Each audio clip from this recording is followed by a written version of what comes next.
Tansei, Adlanate, hello everyone. My name is Angela Woods and I'm the Education Support Services Coordinator at the Athabasca Tribal Council. I've been working in education for 21 years as a teacher, a vice principal, and Indigenous lead in the areas of Nova Scotia and Fort McMurray. My passion is education. I'm from the beautiful Unamaki Island, known as Cape Breton Island, the land of the Mi'kmaq people, a land of peace and friendship treaty. I'd like to thank you all for joining us today in our second author series with Monique Gray Smith. Tonight, we are hosting from Fort McMurray, Treaty 8 territory, home of the ancestral and traditional land of the Cree, Dene, Métis, and Inuit. Now, I'd like to introduce you to our second author of the author series here at ATC, Monique Gray Smith. Tonight, we have the pleasure of listening to Monique speak about her personal journey with literacy and becoming an author, and to speak about the importance of literacy. She will also read one of her books, and maybe if we are lucky, a few more. And those who are members would have received or will receive one of her books and cookies to go with it by Evermore Cookie. And Evermore Cookie is right here in Fort McMurray and decorated them specially for us tonight to be interactive so that we take our reading and literacy to the next level with writing, to make this a moment to build deeper relationships with our family. So as you can see here, they're adorable. You can actually write on your cookie and answer the question, who holds you up, along with the book, You Hold Me Up. So the marker included is just food coloring. So getting back to our author now, some of you may already know or have heard of Monique as she's internationally known. She's a proud mom of teenage twins, an award-winning best-selling author and sought-after consultant. I personally have heard her name from colleagues and friends from coast to coast across the nation. And Monique's most recent novel, Tilly and Crazy Eights, was long listed for Canada's Reads in 2021. So Monique has 7 books ranging for readers across the lifespan. These include Speaking Our Truth, A Journey of Reconciliation, My Heart Fills with Happiness, You Hold Me Up, Lucy and Lola, Tilly, A Story of Hope and Resilience, and recently released When We Are Kind. Coming in fall of 2022 is the young adult adaptation of Braiding Sweetgrass by Robin Wall Kimmerer, with illustrations by Nicole Neidhart, as well a new picture book, I Hope, illustrated by Gabrielle Grimmard. Monique's books are used to share wisdom, knowledge, hope, and the important teaching that love is medicine. So Monique is Cree, Lakota, and Scottish, and has been sober and involved in her healing journey for over 30 years. She is well known for her storytelling, spirit of generosity, and focus on resilience. So further to Monique's extensive writing journey, she leads many workshops and professional development opportunities, such as the Ripple Effect of Resilience, which is an online course. And this course is a culmination of Monique's over 30 years of work in various capacities across North America and internationally. It reflects her gentle approach to understanding history, trauma, culture, and resilience, and how they influence us in many ways we may not be aware of. Also included in the course is the 4 Blankets of Resilience, a cultural resilience model Monique developed in 2000. So one last thing before I pass the virtual mic, we encourage you to interact and ask questions throughout the night. Prizes will be given out to the person that interacts the most and or who has the best question for Monique. And we're looking forward to seeing all of your interactions throughout the event. With that, I will pass the virtual podium over to Monique, who will chat with you today again about her literacy journey as an author and the importance of literacy, and as well read some of her books to us.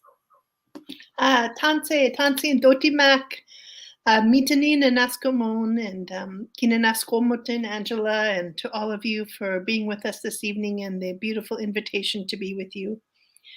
I'm joining you tonight from the traditional territories of the Lekwungen and Senchoftan speaking peoples, also known as Victoria, British Columbia. And this morning the birds were singing outside the window. Even though it had rained for most of the night, it was like they were ready for the sun to come out, and it did come out. It's been a beautiful day, and my flowers are coming up. The potatoes have just started to come through the earth. So, and I know that soon for you as well. As was said, my English name is Monique Gray Smith, and my traditional name is Mystique Washkigos, Little Drum. I am the granddaughter of Noel Cardinal and Isabel Gray on my mom's side. My grandfather was born Noel Nanape at Paprikasis First Nation and then kin-adopted by Frank Cardinal and Mary Fayant. My grandparents on my dad's side are Raymond Smith and Beatrice Johnstone. And I have twins who are 18 and the greatest gift in my life and also my greatest teachers. They graduated last year and my daughter's taken a year off and will go back to college in September. And my son has been in Minnesota going to college and playing baseball. We actually got to watch him pitch today, which was a thrill. The joy of media, just like me joining you for this live stream, we were able to watch him pitch today. So I am grateful to be with you. We're going to go on a little journey. I'll share some stories, both orally and also through the books. And I really would love if you have questions or curiosities or wonderings that you put them in and that we have a chance to answer them. Almost 30 years ago, not quite, maybe more like 28 years ago, I was working in Kamloops as a psychiatric nurse. And I applied to the University of Victoria to their social work program. And part of what we had to do was write something called a personal statement about like why you wanted to be a social worker. And I did that. And then I got invited down for an interview to come into the program. And when I walked into the room, there's this long table with 5 women sitting there. And I was like, because I had never been in a panel interview before. And it was incredibly intimidating. But it was like this force pushed me into my chair. I went through my interview and I had my hand on the door and I was about to leave when one of those women said, "I look forward to reading your book one day." I really did not think that she was talking to me.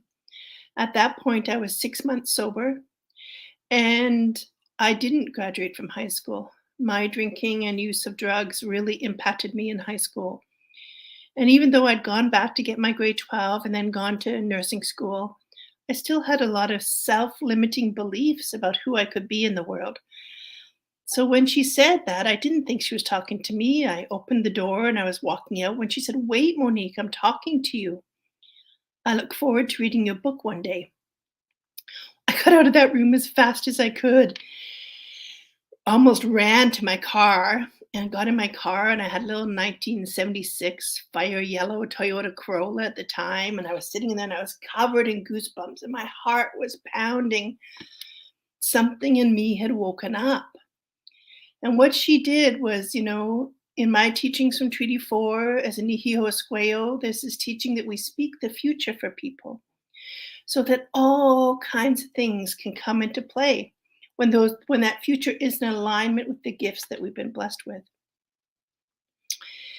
And you know how sometimes in life we get pebbles, and then we get rocks, and we get boulders, and we get bricks. It's kind of the same message. It just gets louder and louder. Well, that was the first message. And it wasn't until 10 years ago that I started to listen. I was in Toronto for work and I'd gone for a massage. And you know how when you're on your tummy, your face is in the donut like? And about halfway through, it was like a Chinook came in the room. It got really warm. And then I started to hear those cones, the 365 cones on the Jingle Dancer going. And so I opened my eyes. I heard the whoosh, whoosh of the eagle fan. And then ancestors, start to pop their heads underneath the donut. And they were looking at me, "Write the book. We've been telling you to write the book." And they had been. Those were all the messages for almost 20 years that I'd been getting. And when I left that massage, I had the same thought as I had all the other times I'd gotten the messages, like, what would I write about? And all that kept coming was my story. And so when I got home, I started to write. I knew nothing about the publishing industry. So I started to write. And through life, at that time, our twins were little, life got busy and I stopped writing. And then I got really sick and I had a tumor in my lung. And when they took that tumor out, they had to take half of my lung. And I lied in the hospital and then at home recovering. And remember how I said we get pebbles and rocks and boulders and bricks. If we don't listen to the bricks, the whole brick wall comes down. And that's what happened to me, was the whole brick wall came down. And I knew that I had to listen or I might not get another chance. So we as a family did all kinds of things. Sold my car, cashed in any savings we had. We did all kinds of things as a family to bring in our finances so I could write. And I released a self-published book that then turned into a published book, and that's my first one, Tilly, A Story of Hope and Resilience. And it's loosely based on my life, and it tells the story of this character, Tilly, who we meet when she is young, when she's 11, and it takes her to her mid-40s. And through herself and the characters she meets, they tell aspects of our history as Indigenous people here in Canada. And the interesting thing is, a year after that came out, I found myself in Winnipeg with my mom, and Tilly was a finalist for the Brit Award for First Nations, Métis, and Inuit literature, along with Cherie Dimoline's book, The Girl Who Grew a Galaxy, Bev Sellers, They Called Me Number One, and Thomas King, An Inconvenient Indian. And then that evening, they called up the three finalists. It was myself, Bev Sellers, and Thomas King. And being a first-time author and not a trained author, I haven't gone to school to write books or to write. I was like, oh, Tilly's got third. And then they announced Bev Sellers for third place. And there I stood beside Thomas King, who's like 6'7", and I'm like 5'1". And then they announced him for second place. And when my brain computed what that actually meant, my first conscious thought was, don't pee your pants, at the shock of what had just happened. And probably the most beautiful thing that evening was that my mom was there to be witness. My mom was a single parent raising my sister and I, and she worked at Wendy's Hamburgers from 6:30 till 2:30 every day, and then at the kitchen in the hospital from 3:30 to 7:30.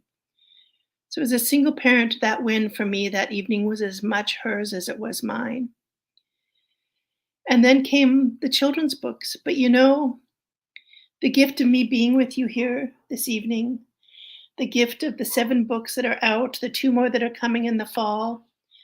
Had that woman not said to me all those years ago, I look forward to reading your book one day, the chance of me being here with you is really limited. And it's just like all those children and young people who are in your lives today, or maybe not so young, that you see a gift in them, you see something that is unique to them. To speak that future for them, to speak possibility, to help groom them and mentor them, to use their gift or their gifts for good. How do they contribute to the wellness of the world? How do each of us, in our own unique way, contribute to the wellness of the world? And I had a teaching when I was at Round Lake Treatment Center from Dr. Lee Brown, where he said, the old people say that there's no 2 people walking the planet at the same time who have the same bundle of gifts. That's why we're all important. And he wasn't, saying that, out of ego or bravado, but we're all important. And the children who you're helping to raise up, if you're a parent with them, a grandparent, an auntie, an uncle, an educator in the bricks and mortar of schools, however you're joining us, I encourage you to speak that future for them, to help them understand what are the gifts they've been blessed with and how do they use them for good. The first children's book I had that came out was called My Heart Fills with Happiness. And I'll read it to you tonight in a moment. And it's illustrated by Julie Flett. This is the English and Nihiwean edition. And so it's always helpful when you're reading with children, my heart fills with happiness. And we think, yes, we always read from left to right, but no, not all languages do. So it helps us to know. And then the person who wrote the words for this book is Monique Gray Smith. And the illustrator, the person who drew the pictures, is Julie Flett. And it's always important that you talk about who the illustrator is, who the person drew the pictures, because you might be raising up or reading to a future illustrator. And if we don't hold them up with dignity, then children might not realize that's a possibility for them. And it was inspired, I was doing some work for an Aboriginal Head Start on the downtown east side of Vancouver called Eagle's Nest. And, it was in Mission called Future for Nations. And at lunchtime, the children joined us. So like 3, 4, 5-year-olds, and the whole energy in the room changed. There was this little guy who stood by the door. His temperament was a little more cautious. And he looked around for his person. until he looked eyes on his cookum, and then he ran right over to her. And she took his face like this in her hands, and she looked at him with so much love. His whole body changed. And what I saw was his heart filled with happiness. And it got me thinking, like, what fills my heart with happiness? And I thought about it on my ferry ride home and then on and off for a couple weeks. And then one day I was in a meeting and the whole book came, and not a single word has been changed. So that's how my first children's book came. So if you want to, I'll give you a few seconds. If you want to gather the children in your life, the ones who might be home with you right now, if you want to gather them, I'm going to read 3 books. I'm going to read My Heart Fills with Happiness, You Hold Me Up, that Evermore Cookies created those beautiful cookies for you to write on there, for the children to write on or draw on. To Johanna there, much gratitude for her for creating such a beautiful gift for you to receive. And then I'm also going to read When We Are Kind. And so, so gather up those little ones. As I read, I'm going to read for the first time the book all the way through. And I encourage this for you. When you get a picture book for a child, the very first time you read it, say to them, as we read this, because it's the first time, we're not going to interrupt. We're not going to ask any questions. We're not going to point at anything different. We're going to let the story be like a blanket around us and warm us up. And then when we're really warm, we'll look at the pictures in another way. And that's when you can ask questions. Because the thing about a new book from the library, lent from a friend, or a new book from the store, or from the secondhand store, is the first time you read it, it's like a spell comes over. You can actually feel the whole energy in the room change. But if there's interruptions all the way, it actually interrupts that spell. So for the first reading of any new book you have, remind your child or children, we're just going to read this all the way through for the first time, and then we'll get into it. So the first one I'm going to read to you is My Heart Fills with Happiness. My heart fills with happiness. And my Nihiwean is not good enough. I wish it was, but it's not good enough in here. And my name, Monique Gray Smith, and the illustrator, Julie Flett.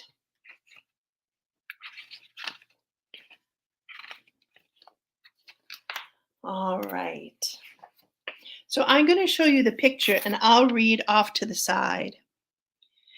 My heart fills with happiness when I see the face of someone I love.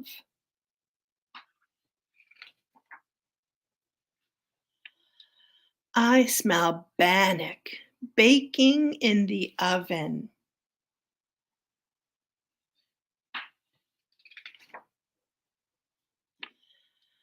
I sing.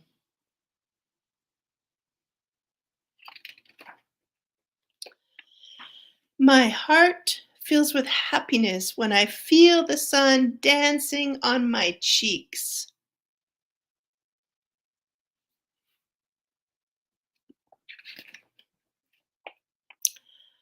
I walk barefoot in the grass.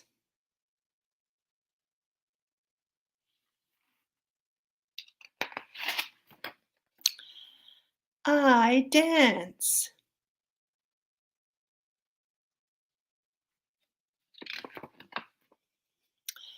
My heart fills with happiness when I hold the hand of someone I love.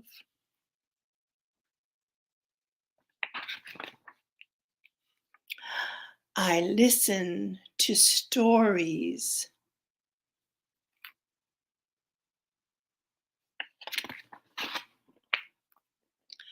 I drum.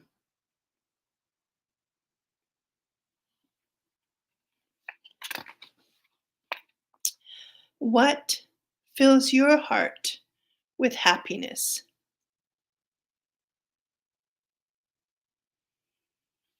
So that's My Heart Fills with Happiness.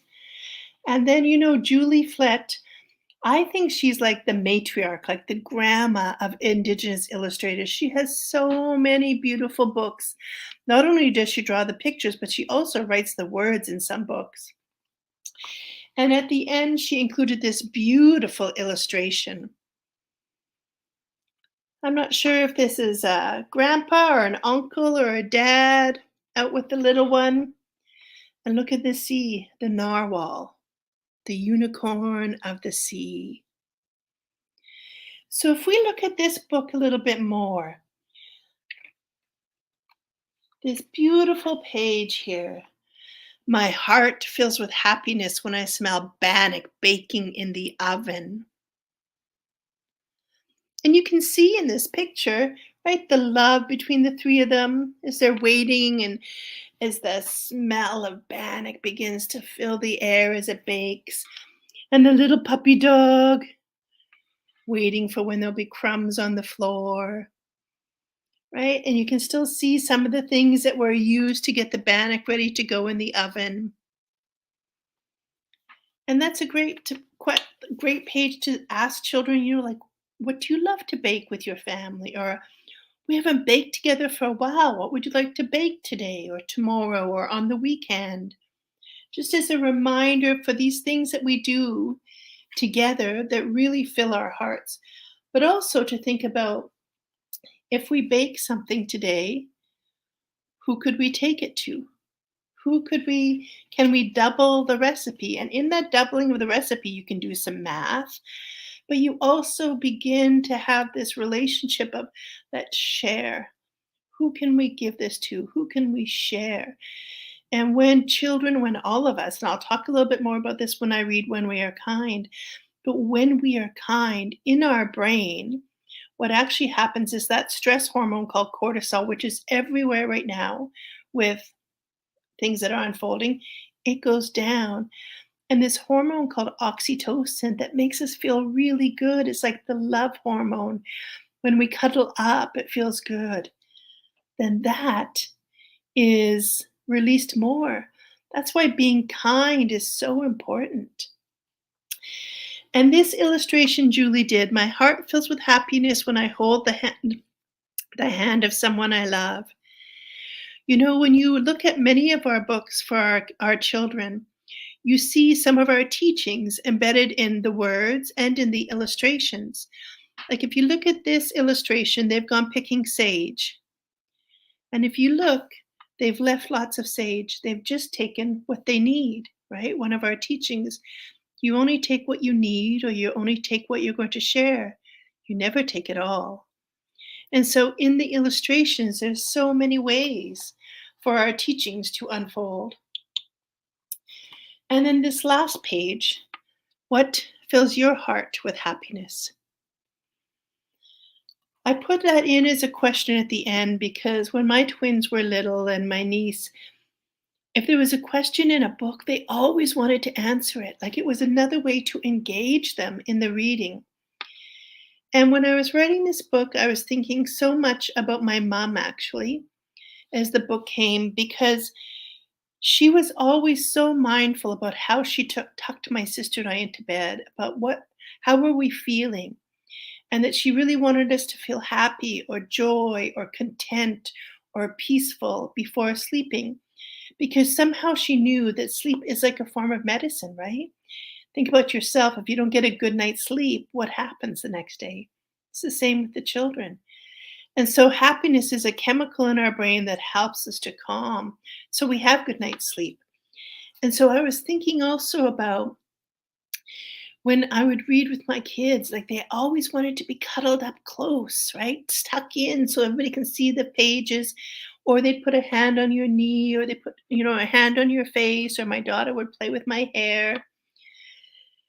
And so I put that last question in there, what fills your heart with happiness, for children to answer. But I also know that children will turn to us as the adults and ask the same questions. And so in that, I was looking for a little bit of intergenerational healing and intergenerational peace and happiness as well. For us as the adults to talk about and to role model what fills our hearts with happiness. so that children are in that reciprocal learning, right, with us, and they begin to understand us also in other ways. I wanted to show one more illustration in here. My heart fills with happiness when I feel the sun dancing on my cheeks. So, in almost every picture book that you read with your children, you will notice, I'm having a hard time, as you can see, getting the page lined up, that there is a page in the book that is the same page as the cover. And so that's also another way to ensure that, like, children are with you. Like, afterwards, did you notice in here that there was a page that looked like the page on the cover? So that's one, just some tips for, reading one, My Heart Fills with Happiness, but also with your children, what fills your hearts with happiness? And that might also be a question every night before bed, right? As you tuck them in, to help that transition into sleep in another way. All right, let's read. So you've got your cookies, you can put on there. You've been given a pen that's edible. I'm just so excited. And so you can put on your cookie the name of someone who holds you up. And so as I go through and read You Hold Me Up, it might help you if you don't already kind of have a sense about who that person might be. And you know what? You might have a lot of people. And sometimes it isn't only people. Like for me, my cat is somebody who holds me up because I get a lot of comfort and care from her. Her name is Piper, and she likes to drink coffee. She's a bit of a wild cat and bring us lots of presents in the form of mice and rats. And so I'm going to read to you, You Hold Me Up, and then you might have a greater sense of whose name or names to put on your beautiful cookie you received. So this is You Hold Me Up, the Plains Cree and English edition. So You Hold Me Up, I Opihana, written by Monique Gray Smith, illustrated by Danielle Daniel. So when you read books also, you can say, look at the different ways that the people who drew the pictures drew people. And what that also does then is helps a child or the children with you to understand that everybody does everything differently. We don't have to be the same as anybody else. We have our own way. All right, You Hold Me Up.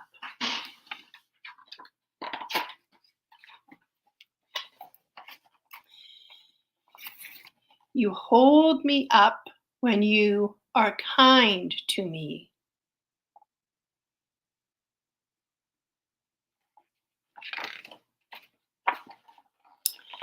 When you share with me.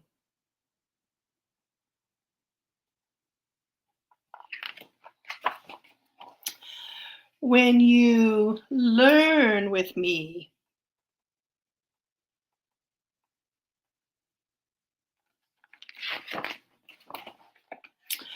You hold me up when you play with me.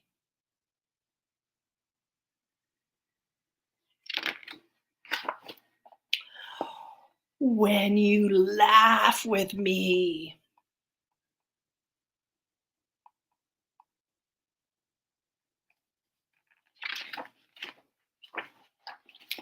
When you sing with me.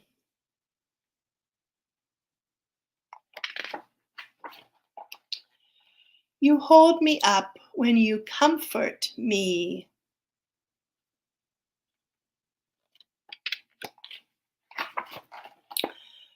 When you listen to me.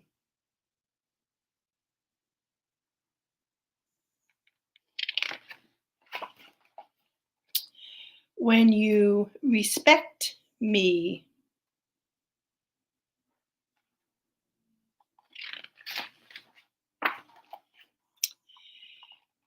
You hold me up.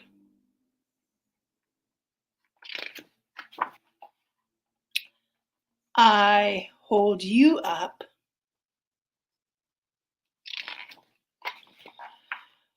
We hold each other up. And that's You Hold Me Up. Written by myself, Monique Gray Smith, and illustrated by Danielle Daniel. So let's go in and look at a few pictures or illustrations. So this one again, you hold me up when you are kind to me, right? Again, another illustration of cooking and baking together. And who knows who they're going to take whatever goodies they got there to.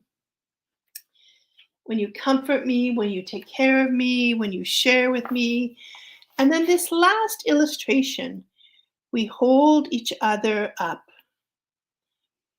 And so this is the beauty about literacy. So we can see here the words, right? So we see the written literacy, we see the language literacy. And one of the things Orca Book Publishing has done in their language books, these books that have Nihiwean or Anishinaabe in them, is they've left a lot of space below.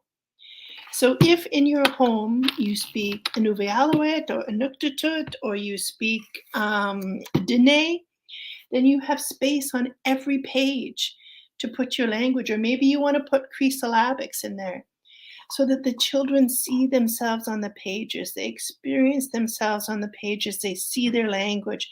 Maybe in your home, there's also people who speak Mandarin or another language, and that so you can put that in here as well. Because it's really important for children to see and experience themselves on the paper. It's, really in many ways the first time in a long time that there have been so many of our books available for children. When I grew up, there were no books at all. Actually, even in my house, we didn't have books until I was in grade 7. And my dad started to sell encyclopedias, and he dropped them off for us. Those were the first books in my house. And it wasn't until I was in nursing school and I was 20 years old when I read my first book by an Indigenous author. And it was Bobby Lee, Indian Rebel by Lee Miracle. And so the fact that our children have so many authors and illustrators to choose from today is really a beautiful gift for them, to feel pride in who they are, to see possibility. But it's also equally as important for non-Indigenous children to read these books as well. When we talk in our paths forward, it is equally as important for non-Indigenous children to be reading these books. So when we talk about literacy, yes, as I just said, the written literacy, but also let's unpack numeric. I'm having a hard time getting the page lined up. You can see this numerical literacy as well. So you can say here, how many hearts do you see? And where are they? And many children will see hearts in the crisscross of the legs. They might see hearts in the leaves on the tree. They might see hearts on the shirt of the pink shirt. They might see hearts on the yellow shirt where the hearts are white. And hopefully they see the hearts on the lips. And this isn't the first time that Danielle, the illustrator, has put hearts on the lips. On all the characters throughout the story, there's hearts on the lips, reminding us of our teaching to speak with kindness, to speak with love. So that's a question you can ask children.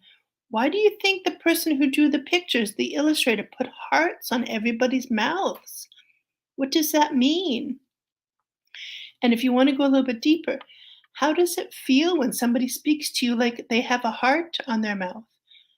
And how does it feel when somebody speaks to you when they don't have a heart on their mouth? And how do you think it feels when you speak to somebody with a heart coming from your mouth and when you don't? And those simple questions begin for a child to understand their actions have ripple effects. And it helps them to also begin to understand then that those who they are with, their ways of being also impact them. It's in some ways the foundation for empathy. So that was You Hold Me Up, which is what, Evermore designed these beautiful cookies for you on. So again, I encourage you to, unpack your cookies if you haven't already, and the edible writing pen, and to write a name or names on there of people who hold you up, or maybe animals. Like I said, maybe you also have a stuffy that really comforts you, that holds you up, because we all need these people in our lives, whether it is a stuffy and also human beings. And we also need to be those people who hold up and take care of others as well. There are these big words about being in a reciprocal relationship, which means really that, what I give to you will come back to me. So when I'm kind, at some point, that kindness is going to come back to me. When I comfort somebody, at some point, somebody's going to comfort me. When I laugh with somebody, somebody's going to laugh with me, right? All of these ways that we are together, that we hold each other up. And there are some days, when we feel tired, or maybe we're not having a very good day, when we need a little bit of holding up, right? We need somebody to help care for us. And then we also know that there are days when we need to be that person for somebody else. All right, let's get to the third book. So this one here, When We Are Kind. So written by myself, Monique Gray Smith, and illustrated by Nicole Neidhart. And this is the very first book she ever drew the pictures for, the very first one. She and I have another one coming out in the fall, and we have another one coming out way in 2 more years, 2024. So I'm going to read to you When We Are Kind, and then we'll go through and look at some of the pictures in more detail. All right, When We Are Kind. I am kind when I help my family.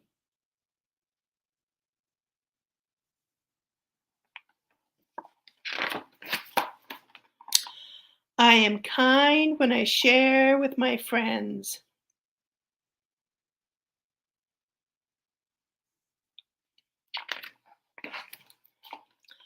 I am kind when I take my dog on an extra long walk.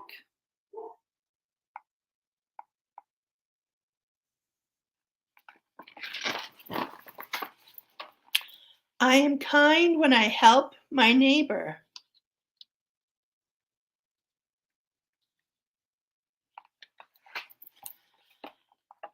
I am kind when I bring food to my elders.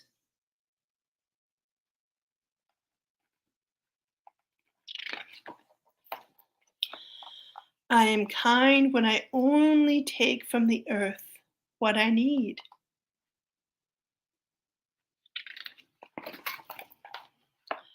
I am kind when I take care of myself and get a good night's sleep.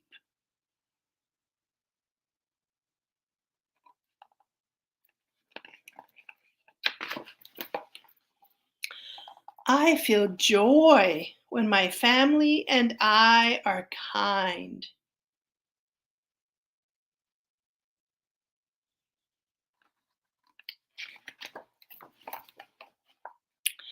I feel happy when my friend is kind to me.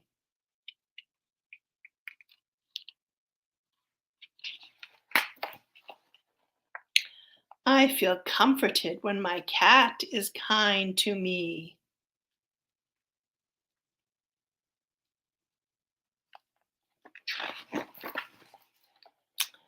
I feel loved when my elders are kind to me.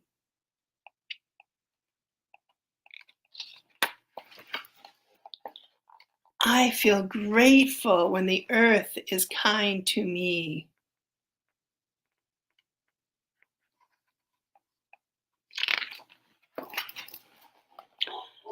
I feel respectful when I am kind to myself.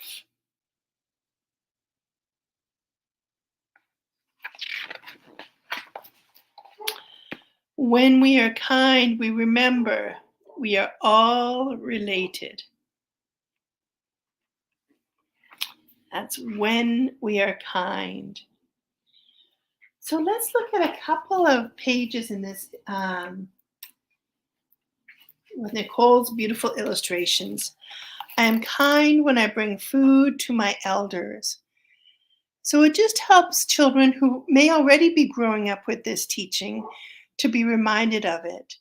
But there are some children who this is a new concept to them, to take care of, to bring food to bring water to the elders, or that they're the first ones that eat at a gathering or a celebration.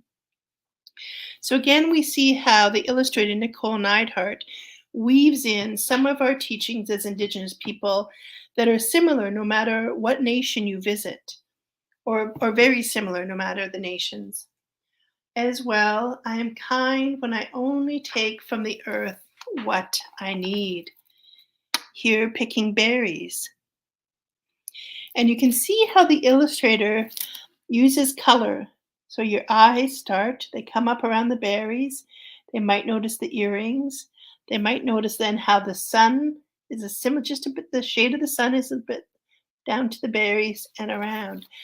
So that our eyes are drawn into the emotions on the faces also. And then this one, when my twins were little, so often they'd say, you know, when it was time for bed, I need another drink of water. Will you tickle my back a little bit more? I have to go to the bathroom. You know, they've got a lot of reasons to keep getting up. And so this page is, I think, an important one. I'm kind when I take care of myself and get a good night's sleep. That, you know, part of that discussion with children about the importance of sleep and how it's a form of medicine. And that's part of why we want them to go to bed, is so that they're well rested so for the next day. The other thing with kindness, and I mentioned this a little bit earlier, is that when I'm kind to somebody or somebody's kind to me, that's why it's so important to receive kindness.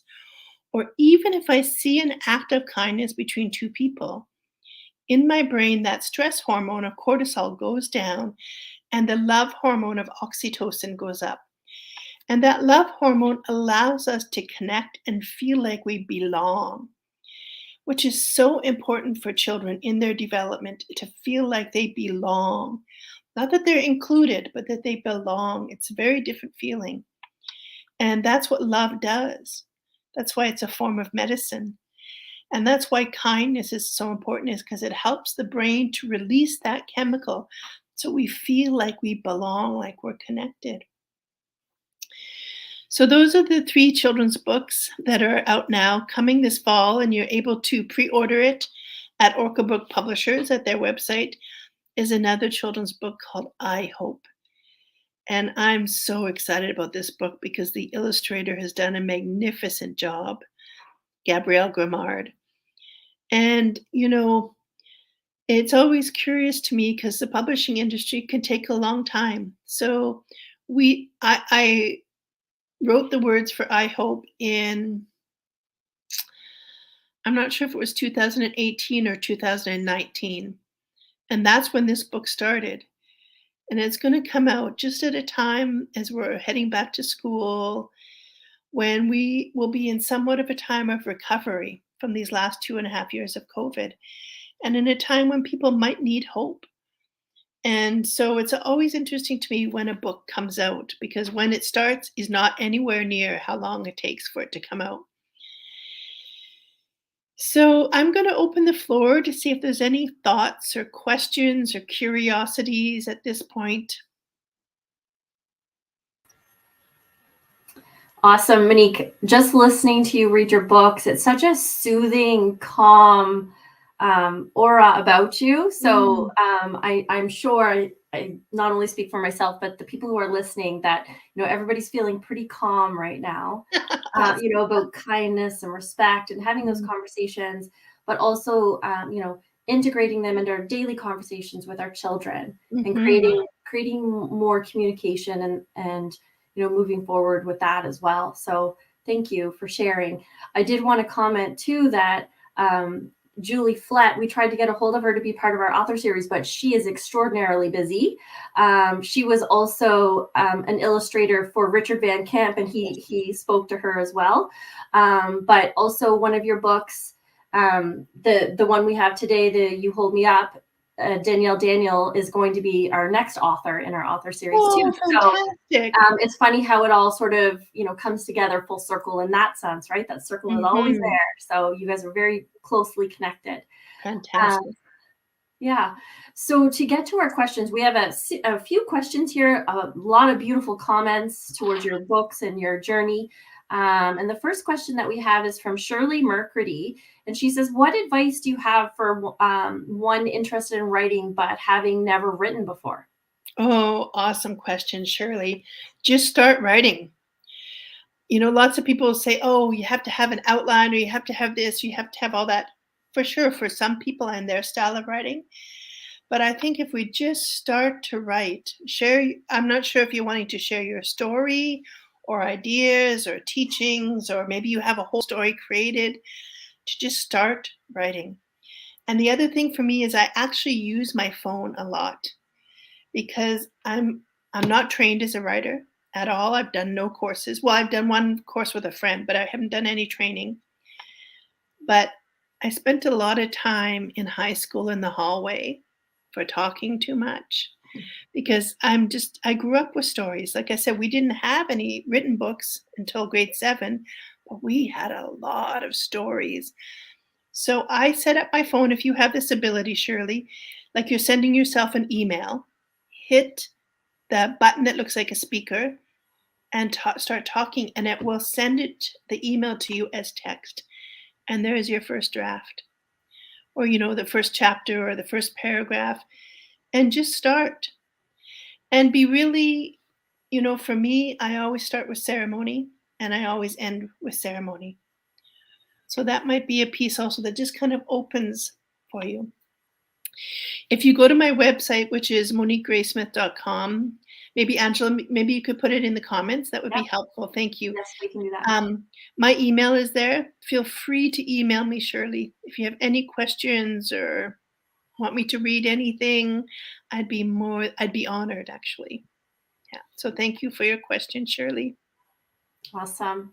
Thank you, Shirley. Yes. The next question that we have is from Krista.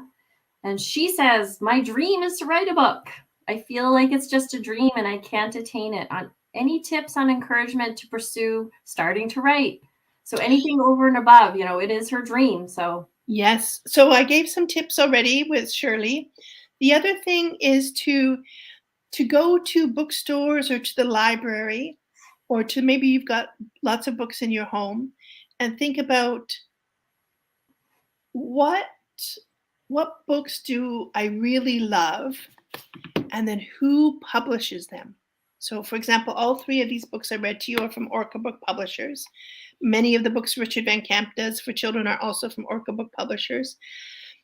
See what their submission on every publisher's website. There's a category that says submissions, and then you need to know when they come in and how often do they accept submissions. So some publishers only once a year, they'll take books in, sometimes every 3 months, sometimes every 6 months. But it's really just about starting and finding out the submissions. Yeah, so thank you, Krista. Thank you. We do have a couple of comments here. Joanne says, as a graphic designer and illustrator, I appreciate that acknowledgement so much. Thank you. There's so much opportunity in books to show children. There's so much. And the 3 books that I read really are also about our social and emotional learning, and the illustrators bring that to life. A nice comment here from Brittany. She says, your journey through life is very inspiring and uplifting. Thank you for sharing. Another comment from Pollyanna. She says, thank you for the book, Monique, from training in 2020 via Zoom, journey in middle school in Souk. Awesome. Middle school in Souk, yeah. She's actually, I used to work with Pollyanna. We're close partners, and she's a respected elder in the community, and she's been talking about you for a long time. So I'm grateful for this opportunity too. Next question is from Bernie. She says, how did publishing your first book change your process of writing? Oh, I should have had a page. Um, well, the editing process is a process. So, when I first got my edits back from, because the self-published book I took then went to an editor for publishing, and every single page of the over 200-page manuscript had anywhere between 10 and 20 either pencil or pen marks. Like, I'm not exaggerating. And so when I first opened this, I got the big manila envelope in the mail. I was so excited. Like, oh my gosh, it's the book from the editor. And then I open it and I start to look at everything. I was like, I could feel my deflation because every single page had between 10 and 20 edits. I just put it back in the envelope and put it in a drawer for 2 weeks because I just couldn't. And then when I had the courage, every edit and everything she said was true. And she was able to ask me questions that helped that book go way deeper than it was. Mm. And so what it did was really allow me, first of all, to realize I don't have to be necessarily a trained writer at an academic level. And I don't have to have all the answers. That while writing a book, it is my book. There are individuals like editors and proofreaders and first readers who read and have their gifts that they use to bring the story even fuller. And so that, I think, was my biggest lesson in Tilly. And it's one that I use all the way along because sometimes my first draft, I'm like, I know this is not where at all where it's going to get to, but I just need to send it to somebody to get feedback. I just need another eye, somebody else. So I would say that's how publishing the first book changed my process of writing. And the other thing it did was it allowed me to have faith that all good things in their rightful time. Sometimes a character won't emerge. Sometimes a conversation between characters won't flow. Sometimes it goes a month and I'm not able to write because I've got other things happening in my life. So I think that was the other gift, is that it really reaffirmed for me all good things in their rightful time. Yep, patience Yeah. is a virtue, right? Yes, thank you, Good Bernie. advice. Yes. Thank you for that question, Mhm. Bernie. So Shirley continues to ask, she said, how does one self-publish? Literally, you find somebody to lay out your book and somebody to print it, and then you sell it. Yeah. I mean, So I'm I know sure. there's lots of books that tell you how to do it and everything, but that's kind of the simplicity of it. Yeah, you write it, find somebody to lay it out, find a printer, and you begin to sell it. Yeah, I'm sure like local printing companies Mhm. in town would be able to assist in that too. Yeah, when I self-published, it was a local printing company in Victoria that printed it. Awesome. Pollyanna says, how much demand is on you for the ripple effect training? Oh, well, I'm not traveling for training right now, so the demand is easier because I'm home. So I can do like 2 sessions in a day, whereas when I was traveling, sometimes there's only 2 sessions in a week. So the demand is there, but I'm much more able to meet it, which I'm grateful for. Do you And prefer in person or you like both the flexibility of? I'm preferring Zoom because of not wanting to travel a huge amount right now. Yeah, I do miss the in person, but just for safety of everyone. Yeah. Fair enough. Yes. Okay, so Ginger, she's our go-to Bannock lady in town. She says, amazing work. Thank you. Love the messages with your books. I love how you're creating healthy dialogue for children. Where do your teachings and stories come from? And who is your hero? Great question, Ginger. Well, one of my heroes is Richard Van Camp, that's for sure, He's lovely. because I gave him a copy of my self-published book maybe 3 months after it came out, and I saw him at a conference telling stories, and I thought, "Okay, I'm just gonna get all my courage and go over and give it to him," and I did. And he read it on the plane home to Edmonton, and he emailed me right away with all this feedback. Yeah. And I'm not the only author. There are many authors in this place we call Canada who can thank Richard Van Camp for their start. He has such a beautiful and generous heart that way. Where do my teachings and stories come from? Some of my teachings come from my family. Some of my teachings come from kin, aunties and uncles, Uncle Melvin, Uncle Floyd, the Antoines from the Merritt area, one of my greatest teachers, Dr. Lee Brown, Adele Arcand from, oh my gosh, the name of her community just left me. She works with Bear Woman and Associates. So I have teachings and stories from lots of places and feel very, very grateful for that, for sure. Awesome. Thank you for sharing that.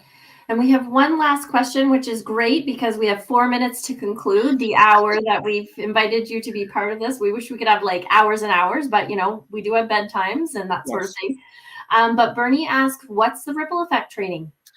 So I do a number of trainings. Actually, there's an online course that helps whoever does it understand story and the importance of stories in our lives. Trauma, what happens in our bodies when we experience high levels of stress and trauma, our history, and these 4 blankets of resilience. How do we foster our own ability to bounce back, and how do we help mentor and support our children also to be able to bounce back? So that's the Ripple Effect online course. But I also do, keynotes and lots of workshops all over the place talking about those themes in different ways. And I've just developed a new keynote called Leading with a Light Heart. Oh, there's a little visitor for you, Angela. Leading with a light heart, and not just like weight light, but how does our light come out to lead? So those are the various ways I do the ripple effect of resilience and ways to support Indigenous children and families. Sorry. That's all good. You know the journey. Yeah. Anyway, So you can go, Bernie, you can go to my website, simply Google me, Monique Gray Smith. My website will come up and there's more info there. I've done some short videos as well for the course. Excellent. Thank you. Bernie's actually my COO, so I can share lots of information. Okay, awesome. Yes. So on that note, I guess we're out of questions. We're out of comments. And I'd like to personally thank you, Monique, for joining us tonight and sharing your story and your journey. A little bit of some tips about reading your books and literacy. That's what it's all about, creating these experiences for our children. Mm-hmm. Yes, and having them be close as you read as much as possible. Yes, yes.